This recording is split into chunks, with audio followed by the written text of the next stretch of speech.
العلم هو النور الهادي والمفتاح لكل الخير من يريد الله به خيرا. بسم اللہ الرحمن الرحیم. اللہم صلی علی محمد کلما ذکرہ الذاکرون وکلما غفل عن ذکرہ الغافلون. یا ربی صلی وسلم دائما ابدا علی حبیبک خیر الخلق کلہم. عزیز طلبہ اعظام، تیمم کا بیان چل رہا ہے. گزشتہ سے پیوستہ سبق میں تیمم کی دو شرائط کو بیان کیا گیا. پہلی شرط یہ بیان کی گئی کہ تیمم کے لیے نیت کرنا ضروری ہے، اور دوسری شرط کے اندر چند اعذار اور وجوہ کو بیان کیا گیا جن اعذار کی بنا پر تیمم کرنا درست اور جائز ہے.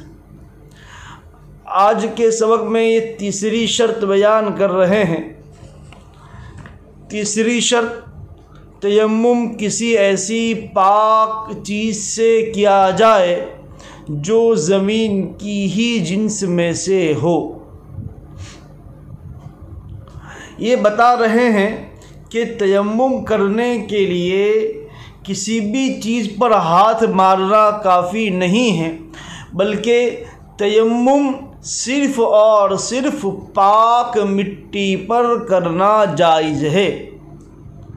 اب آگے اس کی تفصیل بتائیں گے کہ پاک مٹی اگر لکڑی پر ہو تو تیمم کرنا جائز ہے یا نہیں.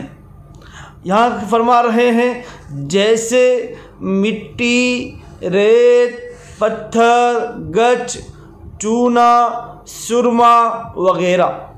مٹی، ریت تو سمجھ میں آتا ہے، پتھر بھی سمجھ میں آتا ہے، گچ یہ سیمنٹ کی جیسی کوئی شکل ہوتی ہے، اور چونا، سرما وغیرہ یہ تمام کے تمام چیزیں مٹی سے بنی ہوئی ہے یا مٹی، یہ اصل میں مٹی ہے. اور جو چیز مٹی کی قسم میں سے نہ ہو اس پر تیمم کرنا درست نہیں ہے.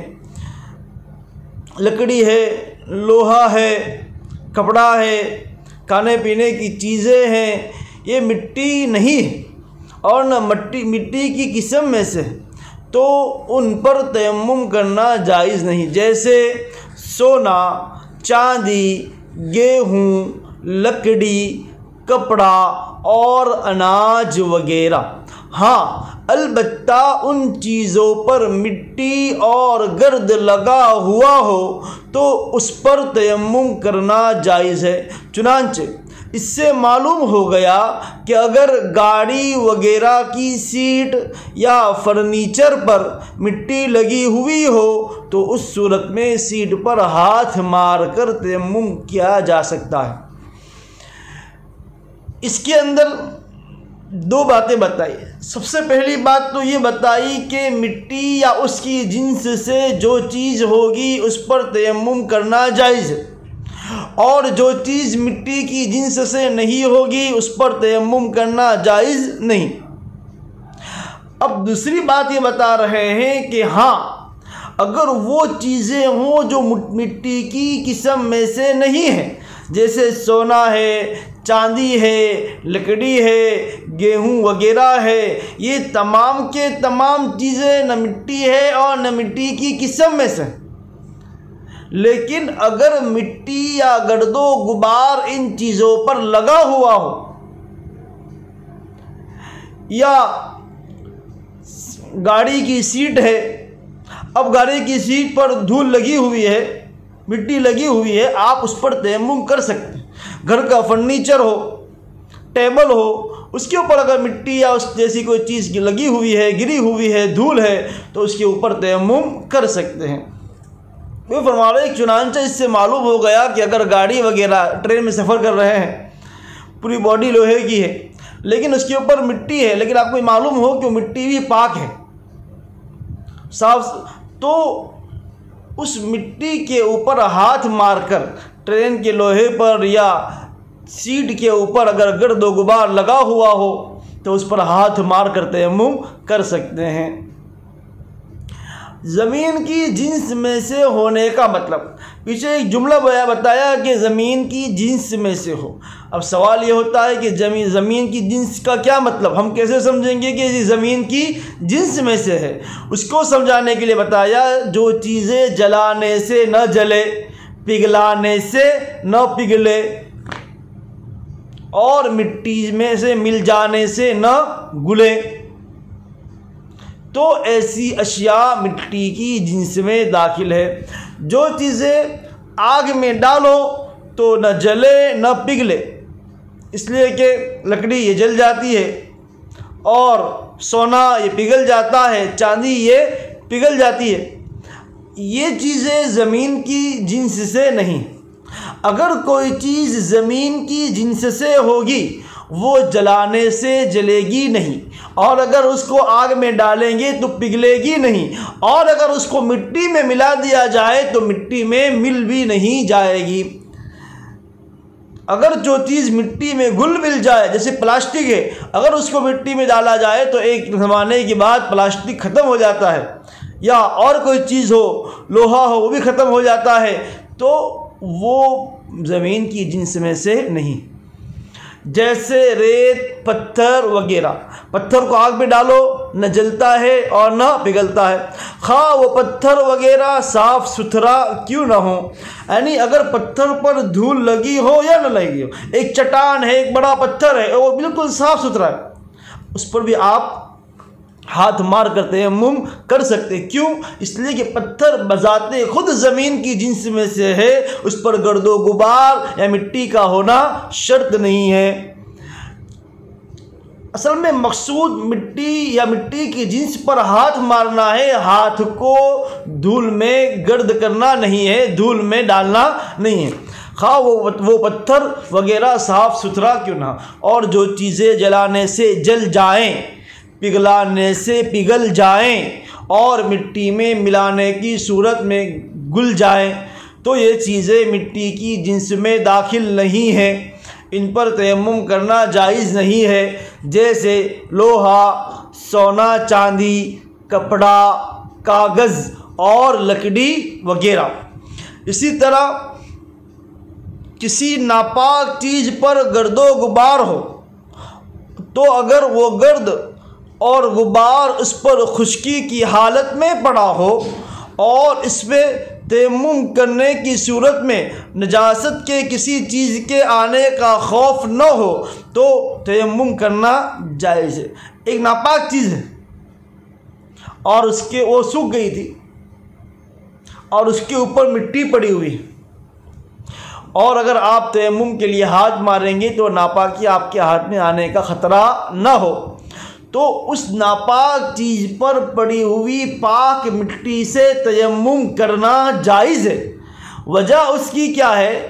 وجہ اس کی یہ ہے کہ خشک ناپاکی پر جو مٹی پڑی، جو غبار گرا، وہ اس ناپاک چیز میں گل نہیں گیا، مل نہیں گیا، وہ تو اوپر ہے۔ اب آپ مٹی کے اوپر ہاتھ مار رہے ہو، ناپاکی کے اوپر ہاتھ نہیں مار رہے ہو، لہذا ایسی چیز پر تیمم کرنا جائز ہے۔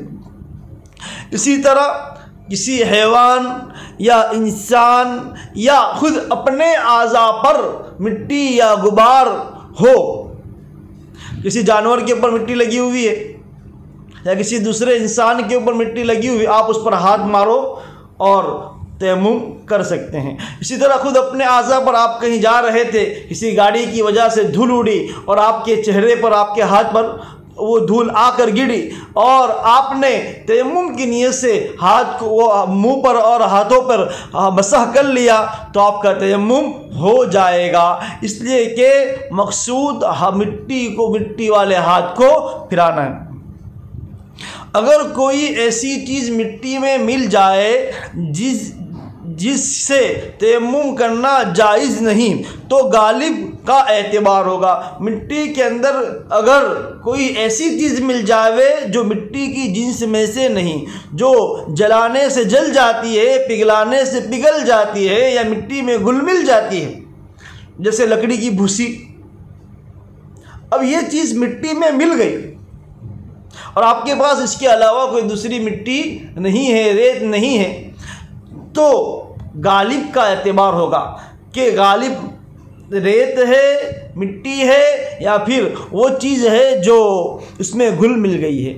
اگر غالب ریت ہے، اگر مٹی زیادہ ہے اور وہ ملنے والی چیز کم ہے تو اس کے اوپر تیمم کرنا جائز ہے، لیکن اگر مٹی کم ہے اور وہ جو چیز مٹی میں گری ہوئی ہے وہ زیادہ ہے تو اس کے اوپر تیمم کرنا جائز نہیں ہے۔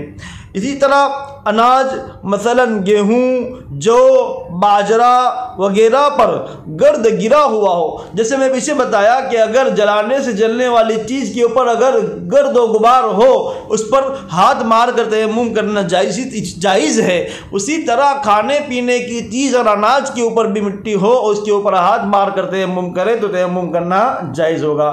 شرط نمبر 4، مکمل چہرے اور دونوں ہاتھوں کا کوہنیوں سمیت اس طرح مسح کرنا کہ کوئی جگہ مسح سے رہ نہ جائے۔ مسح کرتے ہوئے اس بات کا اہتمام کرنا کہ چہرہ یا دونوں ہاتھوں میں سے کوئی معمولی حصہ بھی ہاتھ کے پھیرنے سے رہ نہ جائے۔ نمبر 5، پانچویں شرط یہ ہے مسح میں اپنا پورا ہاتھ یا ہاتھ کا اکثر حصہ استعمال کرنا۔ مسح کرتے ہوئے یا تو پورا ہاتھ استعمال کرے یا کم سے کم 3 انگلی اس سے زیادہ استعمال کرے۔ اگر آپ ایک انگلی سے اگر پورے ہاتھ اور پورے چہرے پر مسح کریں گے تو آپ کا مسح نہیں ہوگا۔ مسح میں اپنا پورا ہاتھ یا ہاتھ کا اکثر حصہ استعمال کرنا، لہذا اگر کسی نے اپنی 2 انگلیوں سے مسح کیا اور پھر دوبارہ 2 انگلیوں سے مسح کر لیا، 2 انگلیوں سے مسح کر رہا ہے، یہاں تک کہ اعضاء مطلوبہ میں کوئی جگہ مسح سے نہیں بچی تب بھی تیمم نہیں ہوگا۔ پورے چہرے کا مسح 2 انگلی سے کیا، پورے ہاتھوں کا کوہنیوں سمیت 2 انگلیوں سے مسح کیا، لیکن آپ کا تیمم نہیں ہوگا، اس لیے کہ تیمم کرنے کے لیے یا تو پورا ہاتھ استعمال کرے یا اکثر ہاتھ کا حصہ استعمال کرے۔ 6 شرط، اپنی ہتھیلیوں کے اندرونی حصوں کا زمین پر 2 مرتبہ مارنا۔ یہ جو حصہ ہے اس کا زمین پر 2 مرتبہ مارنا، خواہ وہ دونوں ضربے ایک ہی جگہ کیوں نہیں۔ یہ ضروری نہیں ہے کہ آپ نے ابھی چہرے کے مسح کے لیے یہاں ہاتھ مارا، اب ہاتھ کے مسح کے لیے دوسری جگہ ہاتھ مارو، نہیں، دونوں چیز کے مسح کے لیے ایک ہی جگہ ہاتھ ماریں گے تو بھی کافی ہے، جگہ بدلنا شرط نہیں ہے۔ 7ویں شرط، مسح کے دوران جلد پر کوئی ایسی چیز لگی ہوئی نہ ہو جس کی وجہ سے جلد پر مسح نہ ہوتا ہو۔ جلد یعنی چمڑی، بدن پر کوئی بھی ایسی چیز لگی ہوئی نہ ہو جن کے ہونے سے مسح کرنا درست نہیں ہے، جیسے موم، چربی، ناخن پالش یا رنگ، پینٹ، فیویکوک سولوشن یا دوسرے کیمیکل، ان جیسی کوئی بھی چیز اگر آپ کے چہرے یا آپ کے ہاتھوں پر لگی ہوئی ہوگی تو آپ کا مسح درست نہیں ہوگا۔ پہلے ان چیزوں کو دور کرنا پڑے گا، اس کے بعد آپ مسح کریں گے، ورنہ آپ کا تیمم درست نہیں ہوگا۔ 8ویں شرط، اسی طرح کوئی ایسی چیز نہ پائی جائے جو تیمم کے صحیح ہونے میں مانع اور رکاوٹ ہو، جیسے عورت کو حیض و نفاس آنا یا حدث لاحق ہو جانا۔ لہذا اگر کوئی عورت حائضہ یا نفاس والی ہے تو اس حالت میں اس کا تیمم صحیح نہیں ہوتا۔ یہ فرما رہے ہیں کہ تیمم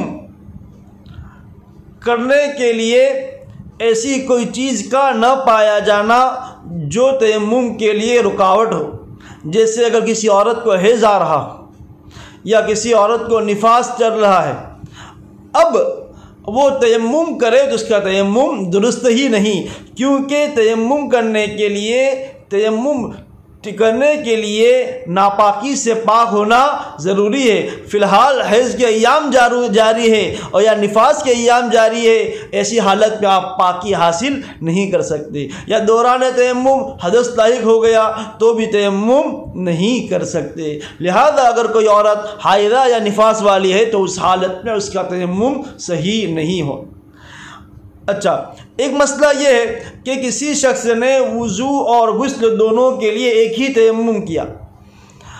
اب تیمم کرنے کے بعد اس نے نماز وغیرہ پڑھی یا نہیں پڑھی اور اس کا وضو ٹوٹ گیا، حدث لاحق ہو گیا، استنجا کر لیا، ریح خارج ہو گئی، طے ہو گئی، خون نکل آیا، تو اس کا وضو ٹوٹ گیا، اور جن چیزوں سے وضو ٹوٹتا ہے ان چیزوں سے تیمم بھی ٹوٹ جاتا ہے۔ اب اس نے تیمم وضو اور غسل دونوں کے لیے ایک ہی تیمم کیا تھا، تو کیا اب اس کا وضو والا تیمم بھی ٹوٹ جائے گا اور غسل والا تیمم بھی ٹوٹ جائے گا؟ تو اس کا جواب یہ ہے کہ وضو تو اس کا ٹوٹ جائے گا لیکن غسل کا تیمم علی حال ہی باقی رہے گا، لہذا اب دوبارہ وہ تیمم کریں گے، اس کے لیے اس کو غسل کی نیت کرنا ضروری نہیں ہے، وہ وضو اور پاکی حاصل کرنے کی نیت سے تیمم کرے۔ اسی طرح یہ 8 شرط پوری ہوتی ہے۔ آگے تیمم سے متعلق کچھ متفرقات اور مختلف مسائل بیان کیے جائیں گے، اس کے بعد دوسرے مسائل اور آپ کے سامنے پیش کیے جائیں گے۔ والسلام علیکم ورحمۃ اللہ وبرکاتہ۔ السلام عليكم، لا تنسوا الاعجاب بالفيديو والاشتراك في القناة تشجيعا لنا لنستمر بنشر المزيد إن شاء الله.